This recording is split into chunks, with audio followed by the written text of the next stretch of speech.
What is up? What is up, awesome people of the internet? Guys, happy Monday. We made it to another week, and y'all, as usual, when it comes to women's basketball, there was a lot of stuff that happened over the weekend, and yeah, I got a lot to talk about. So, without further ado, Quita in the Morning starts now. Are you ready? Are you ready? Are you ready? Ready, set, go.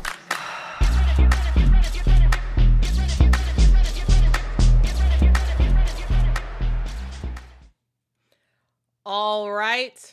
I'm excited. I hope y'all are as well because yeah, it's just who doesn't love talking about women's hoops? I know I do. I mean, that's basically the only thing I really do is watch women's hoops to talk about it.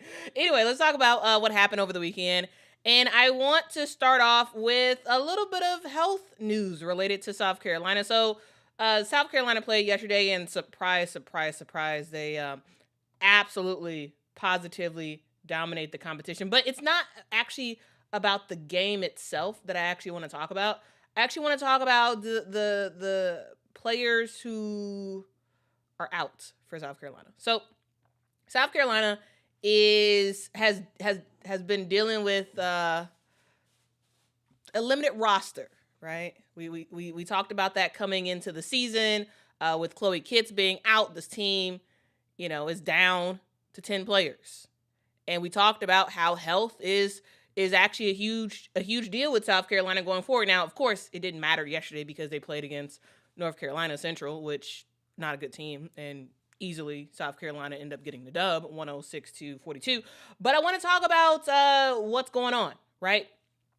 Tessa Johnson, a dominant player for South Carolina this year. Tessa was out yesterday, and she was out due to sickness. There seems to be some sort of illness that is spreading around South Carolina right now.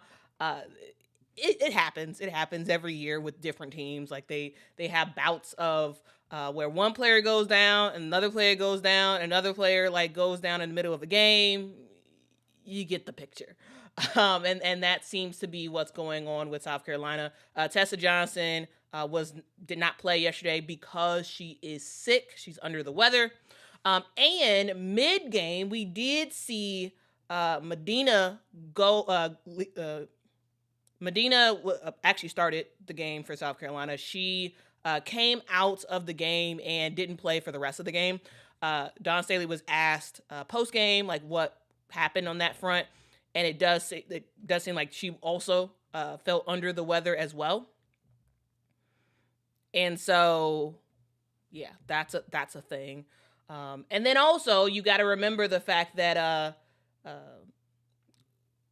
South Carolina came into the game not just with Tessa being out, but you also ended up having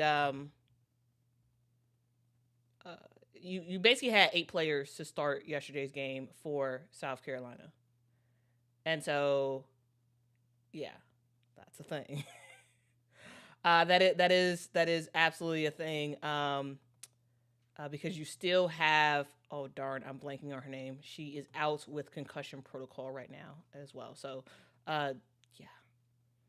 Here's the thing: South Carolina is a very good team. They got a lot of really good players on their team.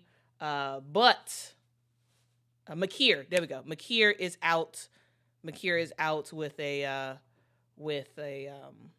on concussion protocol as well. So 8 players to start the game for South Carolina. It didn't matter ultimately because of who they were playing, but it's just something to keep in mind as we go on, that this team is a small roster.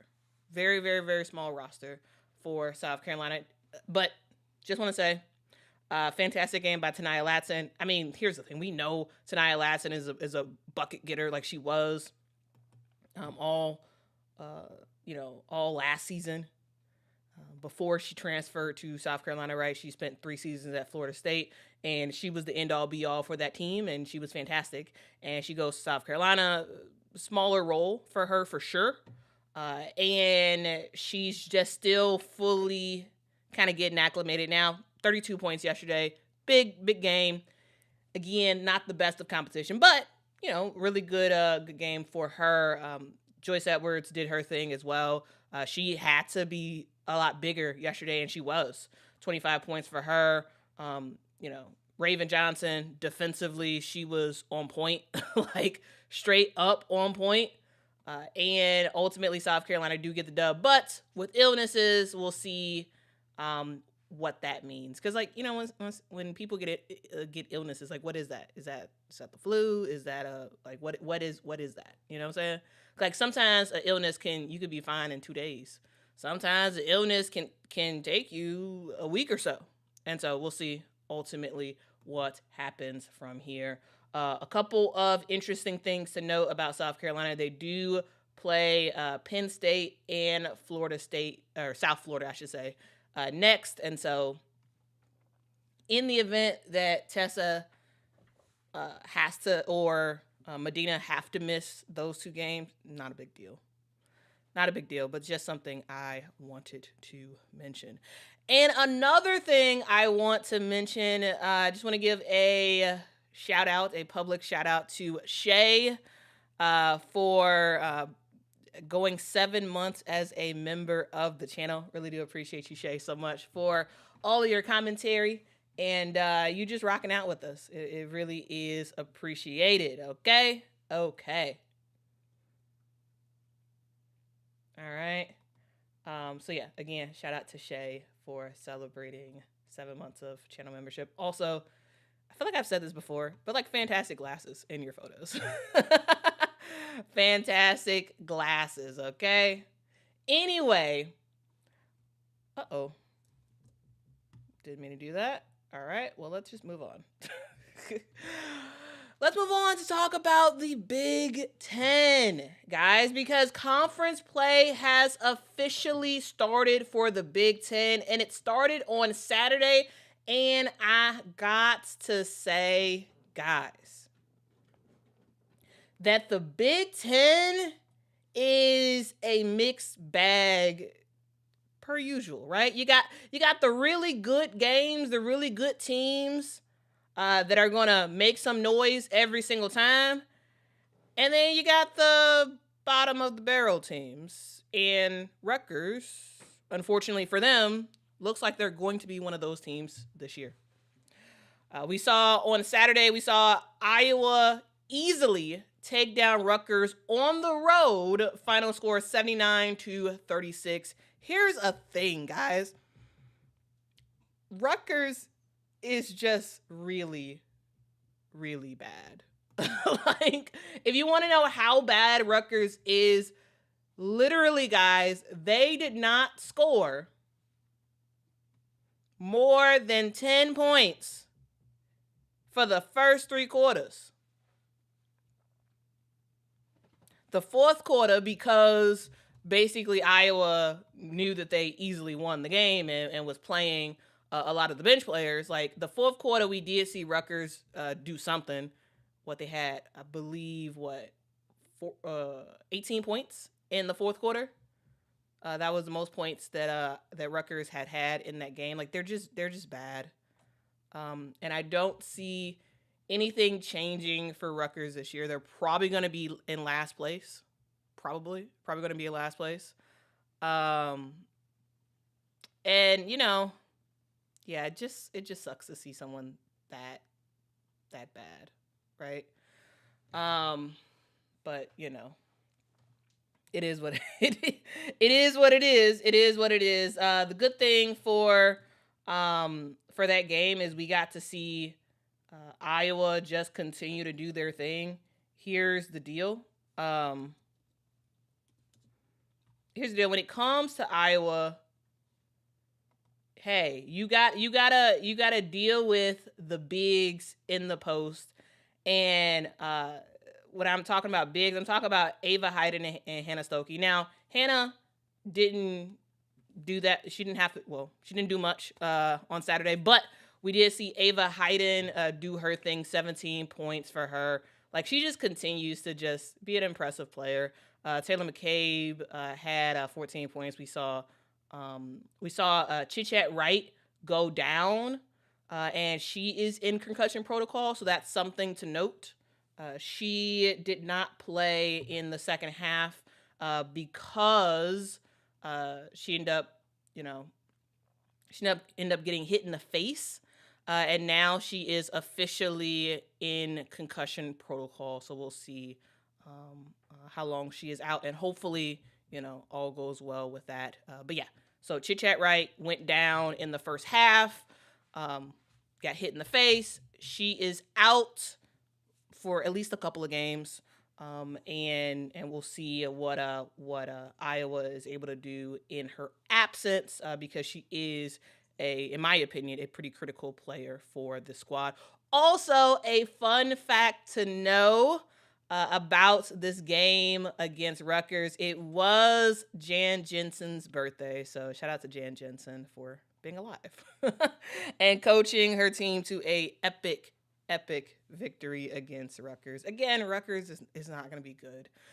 So you can expect the better teams in the Big Ten to absolutely demolish Rutgers. Like, it's just not good. It's just not good. Okay? Okay. I also want to briefly mention Illinois, because I'm in Illinois, so I feel like I kind of need to talk about Illinois a little bit. They did have a really good game against Indiana, again, on Saturday. Final score 78-57. In this one, Shea Chesky did her thing, 23 points for her. And I'm sorry, she did her thing for Indiana, but it didn't actually matter as much because we saw the Fighting Illini sort of play together more, and also they ended up just having more players in double figures, and the Fighting Illini get the win at home. But the game of the weekend was not Iowa versus Rutgers. It was not Illinois versus Indiana. It was Maryland versus Minnesota. Because, guys, I want to talk about how a team can do an absolute collapse when it mattered the most. You can play your butt off all game, and then you lose it. Here's the thing. In my opinion, Maryland should have got. My opinion, Maryland should have lost. Because Minnesota played amazing. Literally.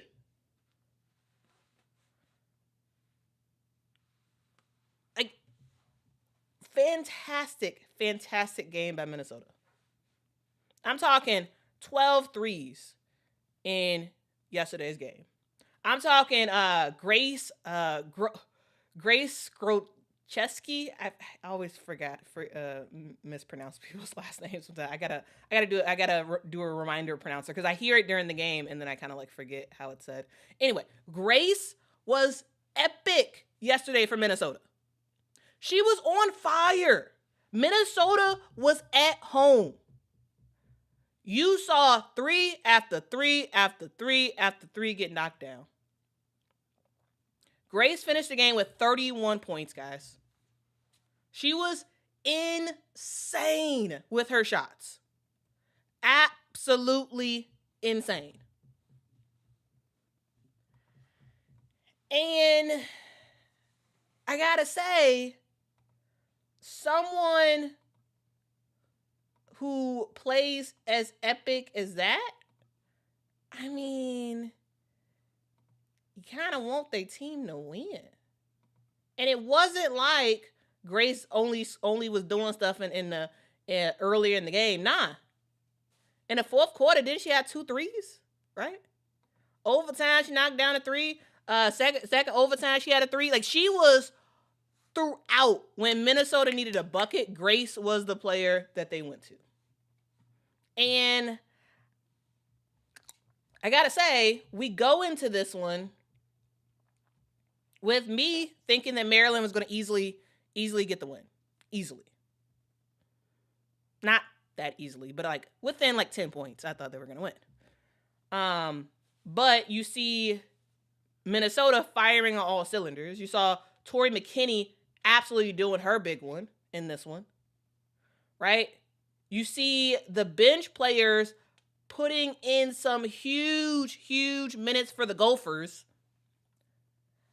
It's all tied up at regulation. And it's like, okay, let's go to overtime. Let's see what's going to happen. Let's see. Then we find our way into overtime. And to be quite honest with you guys, it should have never got to double overtime. It should have never got to double because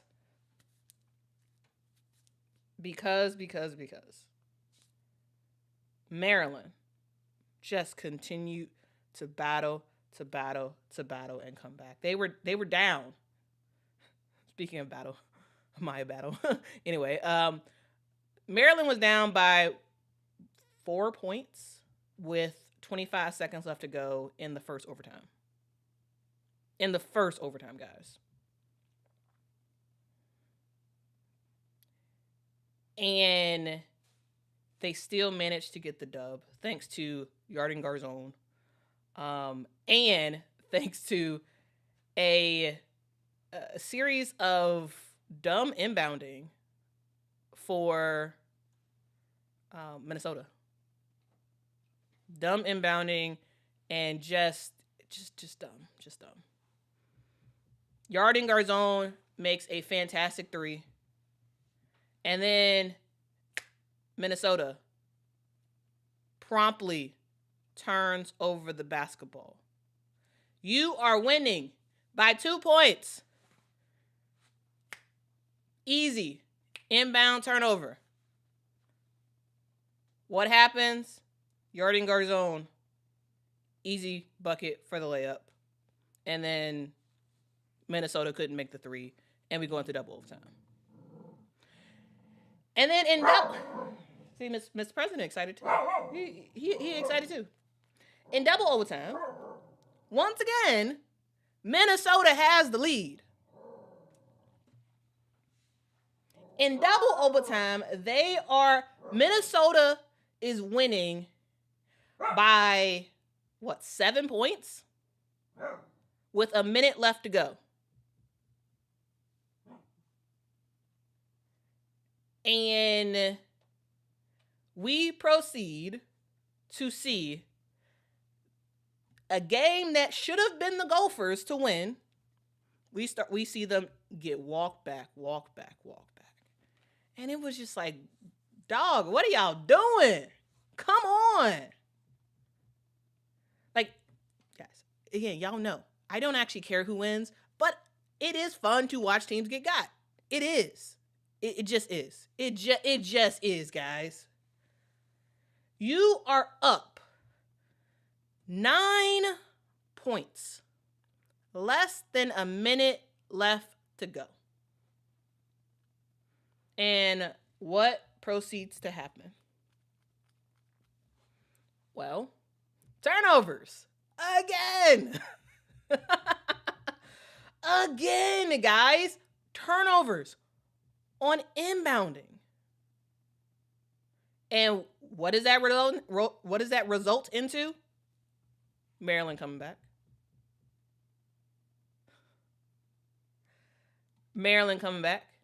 You had Kendall Walker, got a steal, made the layup, got fouled on that layup, and she made the free throw.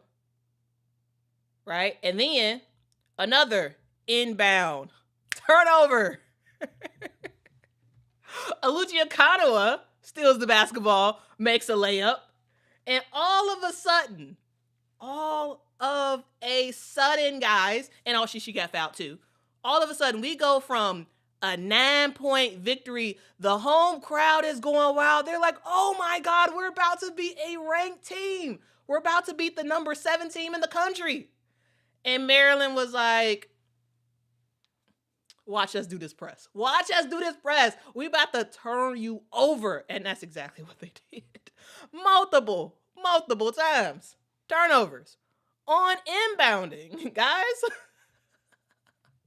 And all of a sudden, we went from Maryland being down by 9 points with 54 seconds left to go to Maryland being down only by 1 point with 35 seconds left to go. 35 seconds left to go. You're only down by 1 point. You was just down 20 seconds ago. You was down by 9. You cut the lead by 8 points in basically 20 seconds. Oh my God. Like, it's just insane. Like, it is insane to think about what that turnaround ended up being. And then, of course, you gotta, if you're in Minnesota, you've been doing it this whole time. That's how this comeback has started. You turn over the basketball again. This time it wasn't on the inbound, so that's something. But Maryland gets the ball. Brenda Freeze calls a timeout.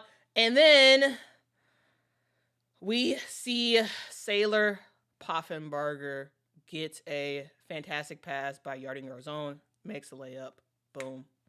100-99. We got 10 seconds left to go. And unfortunately for Minnesota, they could not capitalize in that remaining 10 seconds, and ultimately they lose. This was one of the most epic games of the season with the way that it ended. This was insane. This was absolutely insane. Minnesota's inability to get the ball in cleanly was huge. It was absolutely. I can't stand all these websites. I can't stand. It's just too many ads that play sound. It's ridiculous. But anyway, this was a game that should have been Minnesota's. It was Minnesota's. Minnesota had this game throughout. Like, the first half, Minnesota was on Maryland's neck. Completely. And then, I don't know what Brenda Freeze said, but in the second half, they played a whole lot better. And in OT, they took Minnesota's lunch. At home, guys. Minnesota was at home. It's absolutely wild. But yeah, I just wanted to talk about that. Like, it's just, yeah, dog. Hey, Minnesota, you played an epic game for most of it, and then you promptly lost. And hey, this is a learning experience for Minnesota. And yeah, dog, it is what it is. Maryland should have got. But they didn't. Due to some fantastic coaching late in the game on Maryland's part, and some less than stellar coaching on Minnesota's part to end out the game. Again, you're up by 9 with 54 seconds left to go, and you still lose. Which is why I still say anything can happen late in the game. This is why it doesn't matter if you're down by 9 points with 54 seconds left to go. You don't lose your cool. You keep your composure. You stay disciplined. You don't foul out. And you never know what can happen. Here's the thing. Alucia Kanawa finished the game with 4 fouls. She could have gotten fouled out with the last remaining minute in this game. Right? Stayed disciplined. Didn't lose. They cool. Right? And that's partially why some people were like, oh, you're a little bit too harsh on Hannah when Hannah got that double tech. And it was like, no, the game was still there. Now, technically, it was like, it was going to be a miracle for Notre Dame to pull off that victory against Ole Miss. More about Ole Miss in just a sec. But that's why. is that you never know what can happen. Remember when Tracy McGrady scored 13 points in very couple seconds? Like it was epic. Here's the deal. You never know what can happen.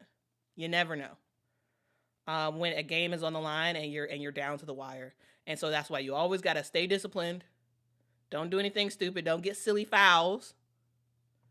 Because you never know if your team can ultimately get the dub. Speaking of Lucia Kanawa, fantastic game. 25 points for her. She was huge in this one with some, epic play later in the game. We saw Sailor Poffenbarger. Huge game for Sailor. 4 threes in this one. She's on her big one. And also double-double. So, just saying. Okay? Just saying. Epic game. Epic game in the books. It should have been Minnesota's, but it wasn't. It wasn't. Because, hey, the real comes down to the wire. And when you in overtime, games on the line, that's what separates the already arrived from the almost there. Minnesota's almost there. They're a good squad. They are. But they're missing a little bit of concentration. They're missing a little bit of experience. And I think that's what this game went down to. It went down to experience. And Maryland being a team full of experienced players who have spent time at other programs and have all kind of gelled together at Maryland together. And yes, first half was bad. Second half, spectacular for Maryland to make this epic comeback. But to be clear, Minnesota is a good team. And they're going to learn from this, and this is going to be a good thing for them in the long run. Okay. All right, we're going to continue to talk about the Big Ten, but first, I do want to talk about my friends at Aura Frames. Here's the thing. It's time to buy gifts for people. It's that time of the year. And there's been a lot of studies that have, and y'all have probably seen it on the news where they're saying everybody's complaining about the high price of items this holiday season and how things are getting a little bit too high, and people are stressing about how can I get the perfect gift for the person I love or I care about, because everything is so expensive now, right? And also, what is really a special gift? Well, my friends at Aura Frames got you covered. If you are scrambling to figure out what to get and what could be affordable but also special, Aura Frames got you covered. Couple years ago, as I said last week, I got my parents a photo album. They loved it. Now we're stepping up a notch, and I'm getting them an Aura frame. And the reason why is because it's a digital frame. And who doesn't like that? I'm talking being able to share photos and videos up to 30 seconds effortlessly straight from your phone all year long. Right? You can have a gift box included that comes with the frame. It's a premium gift box with no price tag, so the people who you give it to won't have to know what you saved on it. And here's the thing: you cannot wrap memories in a gift, but you can frame memories as photos and as video. All right, for a limited time, you can save on the perfect gift by visiting auraframes.com to get $35 off Aura's best-selling Carver matte frames, named number 1 by Wirecutter, by using promo code QUITA at checkout. That is auraframes.com, promo code QUITA. This deal is exclusive to followers of this channel, and frames can sell out. So make sure to get your order in today and get it in time for the holidays. Support the show by mentioning Quita in the morning at checkout. Terms and conditions do apply. All right, we're going from Iowa to Illinois to Maryland to USC. All right, guys, let's talk about this real quick, because yesterday USC had, in my opinion, a very, very close game. A very, very close game that was definitely one to see against Washington. Here's the thing. I've talked about, I say here's the thing a lot. I gotta work on that, okay? I gotta work on that. I say here's the thing a lot. Anyway, when I talk about Washington, y'all know who I'm talking about. I'm pretty much always talking about Xavier Sellers. That's my favorite player on Washington. I think Xavier Sellers is amazing, and I don't think she's getting the attention and recognition she deserves. I think she's flat out awesome. Yesterday, Xavier, for the most part, did her thing for Washington. And you want to know another name that y'all, if you watched the game yesterday, you saw it. But anyway, another name of someone who did her thing yesterday, and she probably had a little bit of extra excitement about it. Avery Howe. So yesterday, yes, Xavier Sellers did her thing, 20 points for her. But Avery Howe had 16 points, and she was trying her best to have a fantastic game, because who was she playing against? Well, she was playing against her former team. Remember, Avery Howe, the sophomore, she was a freshman last year with USC.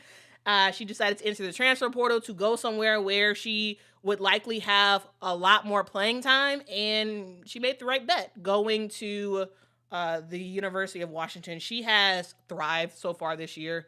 Last year, she only averaged around 20 minutes a game, about 7.5 points per game. This year, she's averaging 30 minutes a game and 12.6 points per game. She has definitely gone up. Going to the Huskies. And I thought she played well yesterday. But that was no match. No match at all for the likes of freshman phenom Jazzy Davison.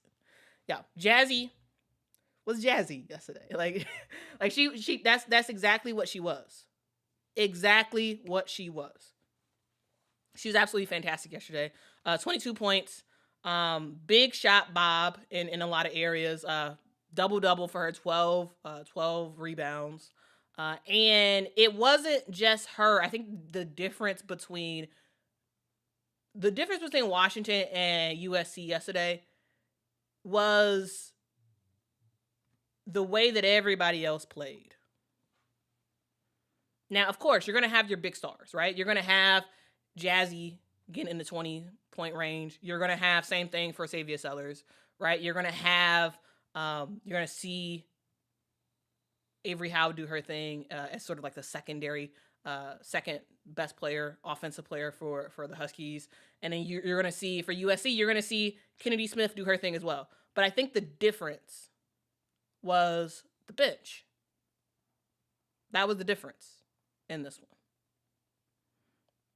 I would honestly, guys, I would say neither team actually played a good offensive game, but sometimes it comes down to that. Like they shoot bad, both teams, right? Washington, I don't even think they shot 30% from the field. Like they were not good.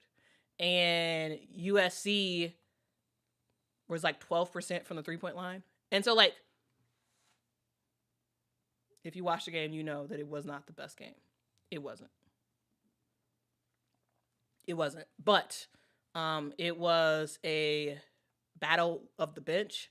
And clearly, USC has the better bench, as they severely outscored Washington. Washington had 6 points off the bench. That's it, which is not much. And USC, 19 points off the bench. That was absolutely huge in this one. USC take down Washington in Southern California. Yeah. Also, just want to say, I think we're still starting to get teams getting the kinks out, playing tougher competition, and getting points in. What a horrible first half. Can we just say that for the record? What a horrible first half. Like it was, or not first half, really first quarter. They got better in the second quarter, but like, dog. Both teams scored a combined 12 points in the first quarter. 12, guys. Yeah, it wasn't good. It wasn't good. But anyway, it ended up being a close game in the end, and USC gets the dub 59-50. Okay. Yesterday, we also saw UCLA easily take down Oregon. Final score 80-59. Lauren Betts was defensively just Lauren Betts. Guys, she has been voted as the most likely player to win the Defensive Player of the Year award for UCLA. And so, yeah, not much to write home about other than UCLA is fantastic. And they easily got the dub against the Ducks.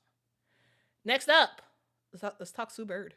2 NCAA titles at UConn and was Player of the Year. The first ever WNBA #1 overall pick out of UConn. The best point guard that ever played women's basketball. I personally like pressure. I think I thrive under it. But first and foremost is just I'm comfortable in it. Felt like it was a place where I could grow as a person, grow as a player. Here's Bird at the buzzer from midcourt.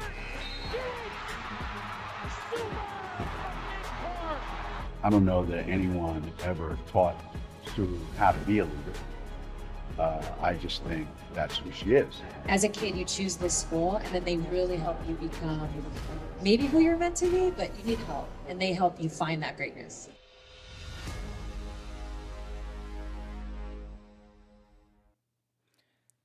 Sue Bird, ladies and gentlemen, the great Sue Bird has had her jersey officially retired at UConn. Now, a quick reminder for you all about Sue Bird and what she did at UConn. This is someone who won 2 national championships at UConn.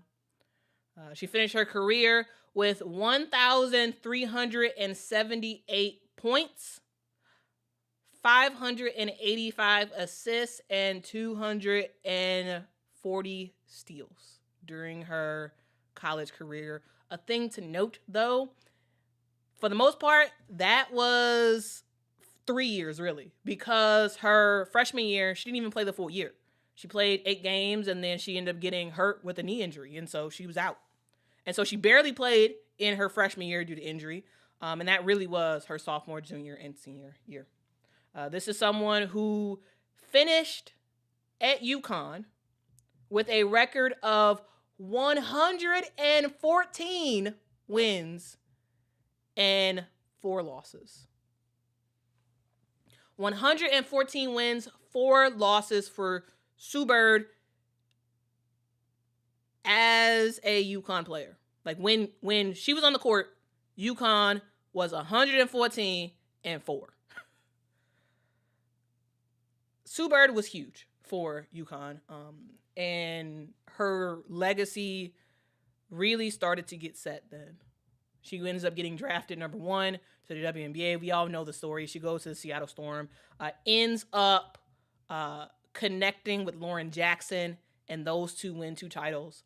Then we see the likes of Jewel Lloyd and Breanna Stewart go over to Seattle, win 2 more titles. So ultimately, 4 titles in the WNBA, 2 titles at UConn. This is a 5-time Olympic gold medalist for Sue Bird as well. And now, as we all know, she is in charge, basically of picking the team for Team USA from now on.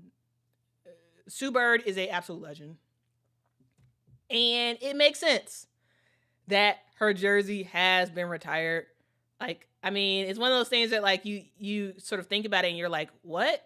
She's getting her jersey retired today? I thought her jersey was already retired. Because here's the thing. She already has a statue in Seattle, right? She's already gotten a whole bunch of accolades. So I personally just assumed that she already had her jersey retired, but she did not have her jersey retired there.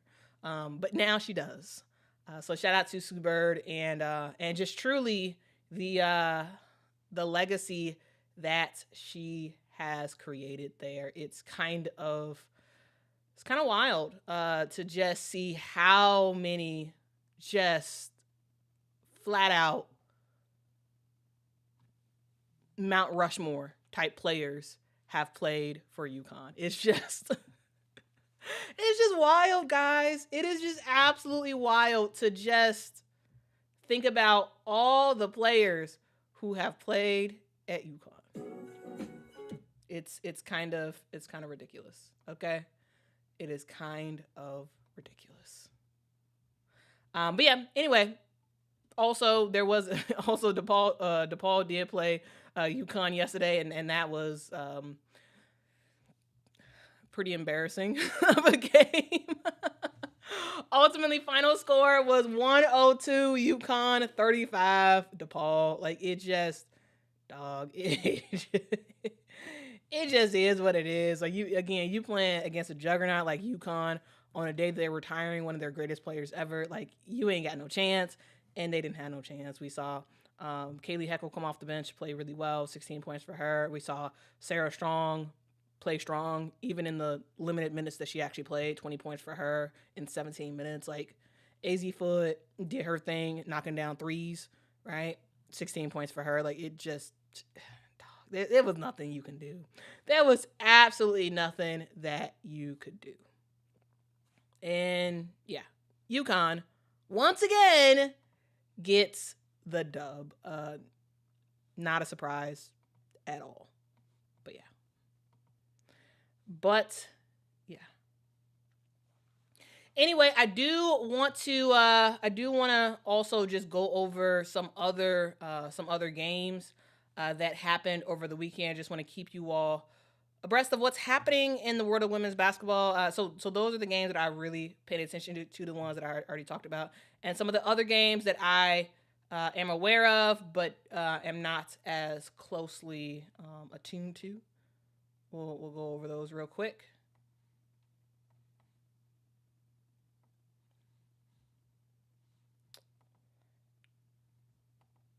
All right, so we got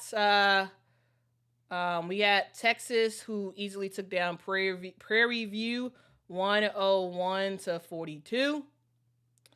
We have, as I already said earlier, South Carolina beat North Carolina Central 106-42. We also saw UCLA, as I said earlier, take down Oregon 80-59. We saw LSU get back in that 100-plus point mark, easily taking down New Orleans 126-62. Same exact thing for Michigan, who easily took down Purdue 104-56. We had that epic game from Maryland and Minnesota, where Maryland should have got, but they didn't. 100-99 in double overtime. We saw Oklahoma take down Maryland Eastern Shore, which, honestly, guys, I'd never heard of this university before. Like, it's like wild sometimes where I'm like, just like, what? I didn't know this was a school. Anyway, they easily took them down 90-37.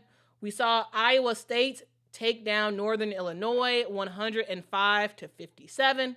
We saw North Carolina take down Boston University 82-40. And the game that I want to talk about, that, to be fully transparent, I did not get a chance to really actually tap in much at all to this. And this was Ole Miss getting got against Kansas State. What a shift just in a couple days. We just saw Ole Miss get a huge win over Notre Dame, right? A game that it looked initially like Ole Miss was about to get got, and then we see them take down Notre Dame, a team that they should have beat, right?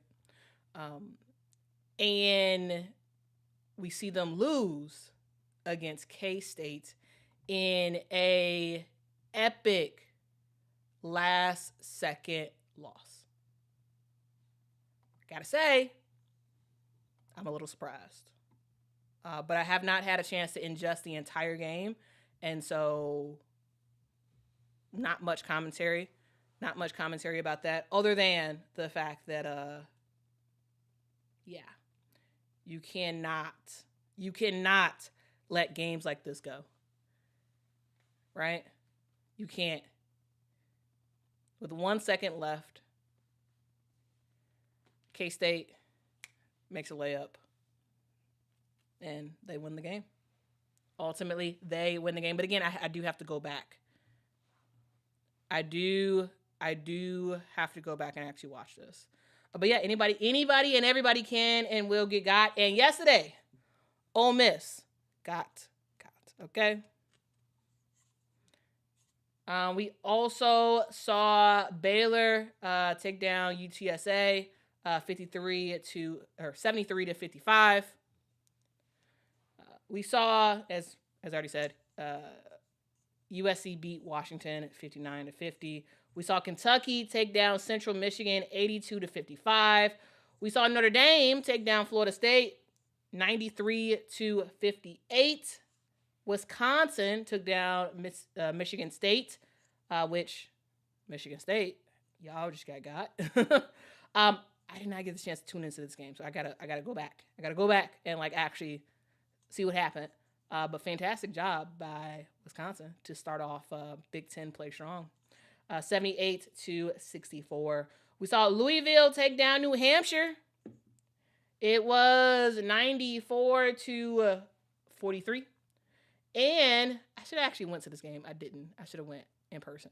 But we did see Ohio State take down Northwestern 79-70. All right, so those are the games that happened on Sunday, just so you all are aware. And I think we have reached the end of the show today. I want to hear what you all have to say, what comments you all have about the weekend. Let me know. What are your thoughts about the weekend of games? Oh, my video looks extra crispy today. I just noticed that. It looks extra crispy. Okay, what do y'all got to say?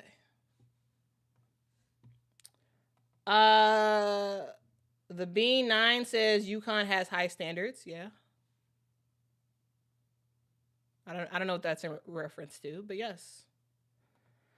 El Kune says, I know Polo, but they should join the Players Era tournament, at least sprinkle in some hype games. The blowouts are boring. I get it, but it would be cool to see them play some featured team. Oh, okay. So we're talking about LSU.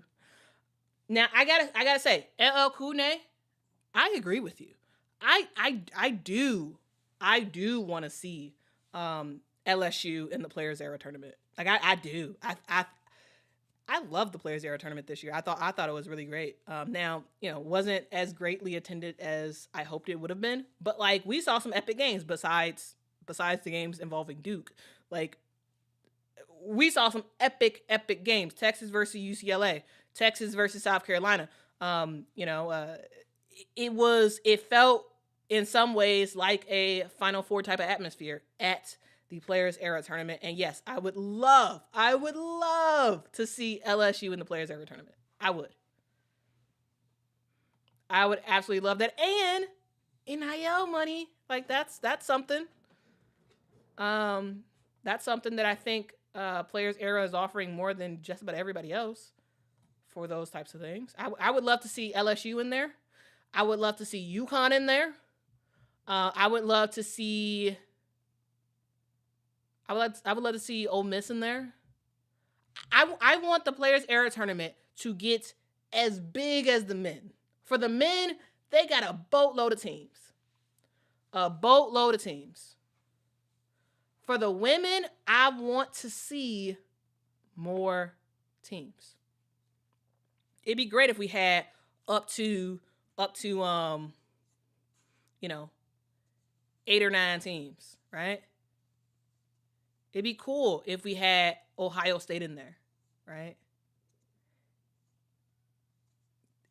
It would be great. USC, especially next year. USC would be huge because Juju's gonna be back. That'd be epic. It'd be cool to see TCU in there because we all know that Mark Campbell's gonna get some other big time transfers to come in for next season. And so like I want to see top teams. And Notre Dame, I want to see Notre Dame in there too. Yes. So I think we need to get to a point where Players Era is the tournament, right? Where you have 8 to 12 women teams. Again, you get the big fan bases. They're going to come out and they're going to show up, right? Like, I want to see it. I want to see it. Because this year, South Carolina fans traveled very, very well. They were the most attended fans. But we also know how big of a fandom LSU has. How big of a fandom UConn has. You know, and those fans, they're going to travel to go to the game. And again, you're going to fill up the space even more if you have some of these other teams in the mix, right? If you had USC, you know, that they got a passionate fan base, and they're gonna come over just like UCLA fans came over and watched the game. And so, yeah, I'm hoping that the Players Era tournament will add in more players, more teams, I should say, because I think it's a great tournament. I enjoyed it a lot. And I will be back next year, and let's hope that it's way more teams involved. So yeah, LSU would be great to be in Players Era. Like I think that would be awesome. I think that would be awesome.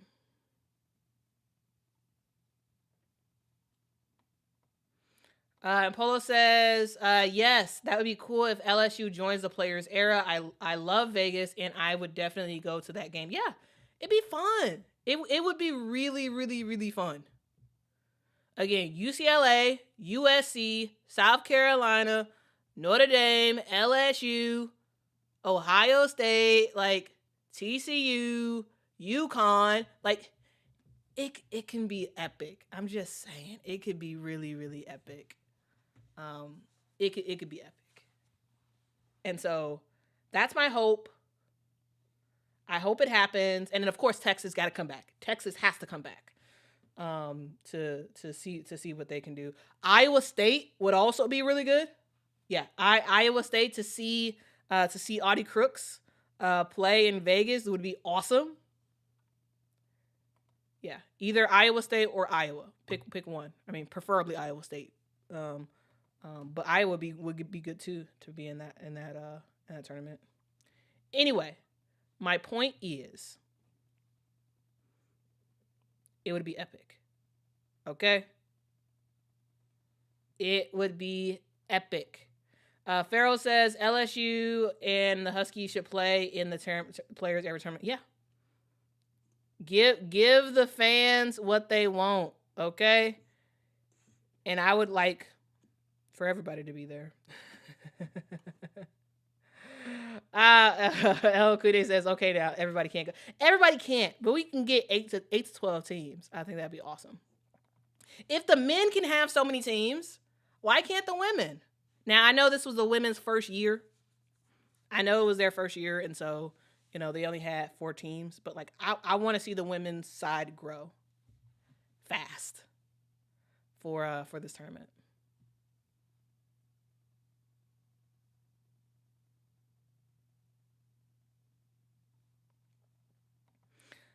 KK says, gotta host a meet and greet, and yes, you are a celebrity. Not a celebrity, but we did have a hangout.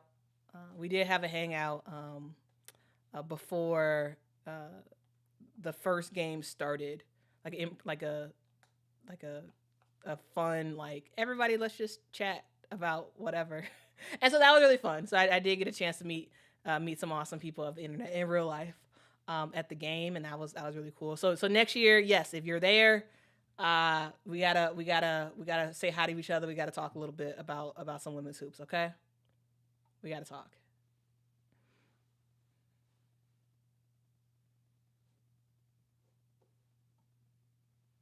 Anyway.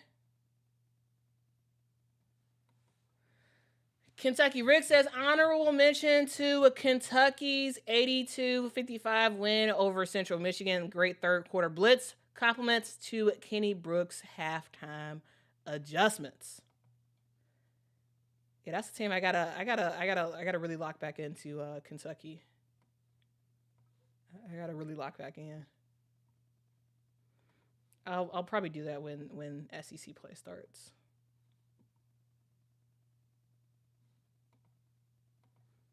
But again, thank y'all so much for rocking with me.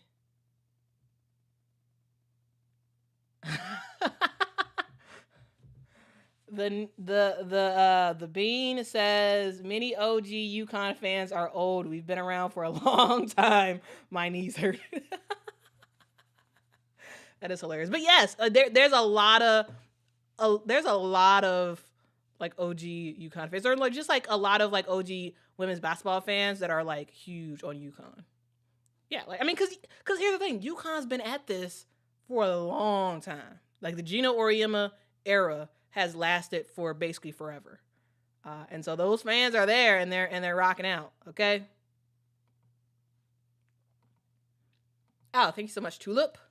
Guys, we are about to end this thing, and if we can make sure to hit that like button. Hit that like button. We can end on this. Donna says, Quita, how come you're not impressed with Maryland? Here's the deal. That epic comeback in regular overtime and double overtime and how they shifted in the second half. Yes, that was absolutely huge. That was big.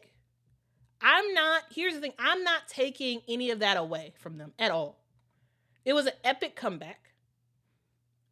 And also, at the same time, I don't think they should have been in this situation. Right? I don't think that Maryland should have been in the situation that they were in yesterday.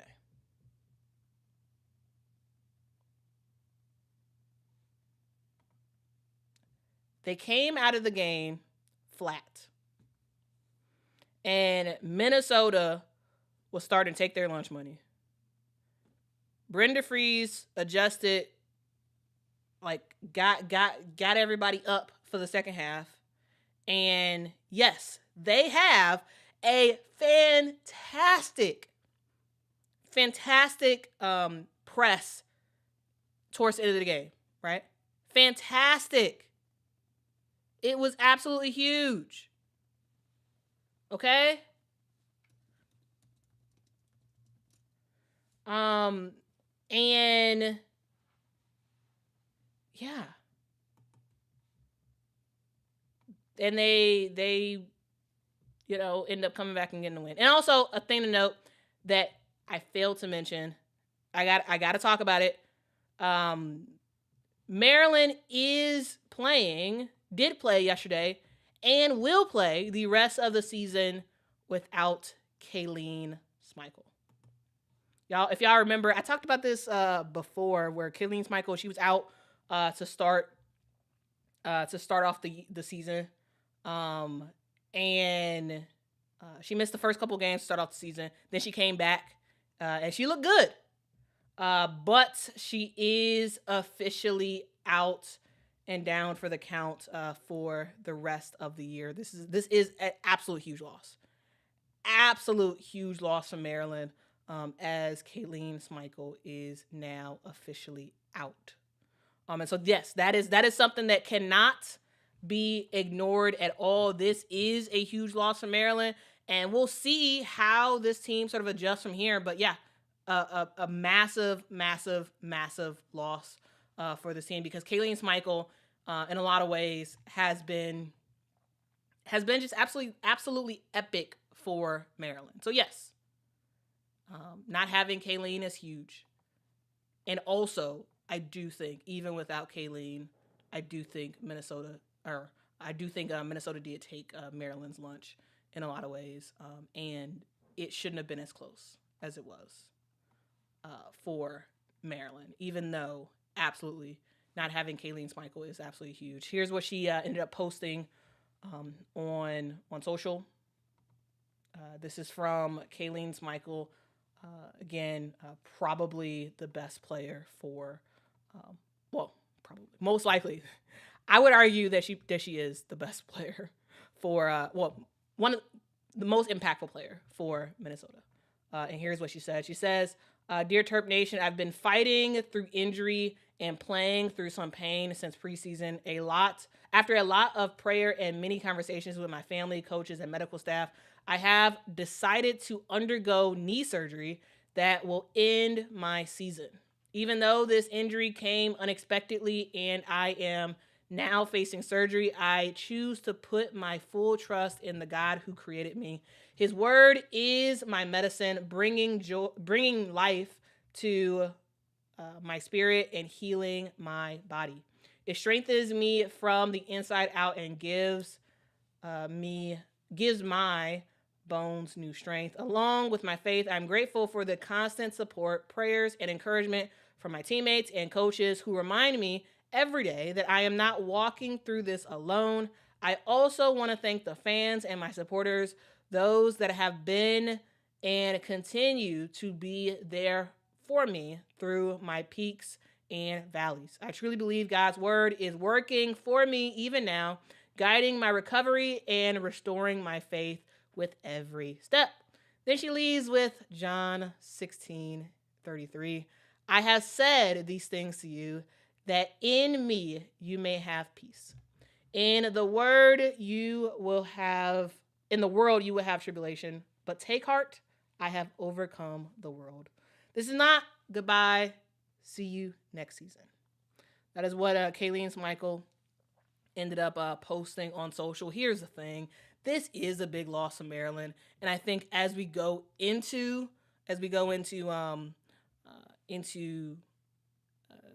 Big Ten play even more, I think it's going to be a bigger impact for this team.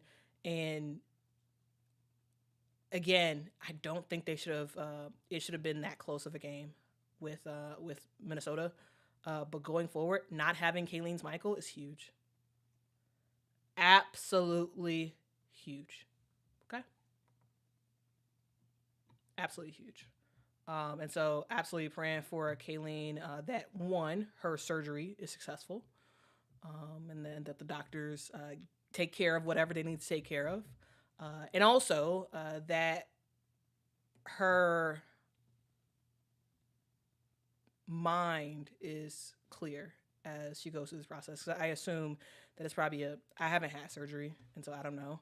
But like I assume that it's like probably a huge mental struggle, not just having the surgery, but being able to work through the process of getting back to where you were after the surgery. And so absolutely praying for Kayleen for not just a speedy recovery, but a healthy recovery, that she's able to get back and get better to where she was last year and also this year for the games that she played. All right.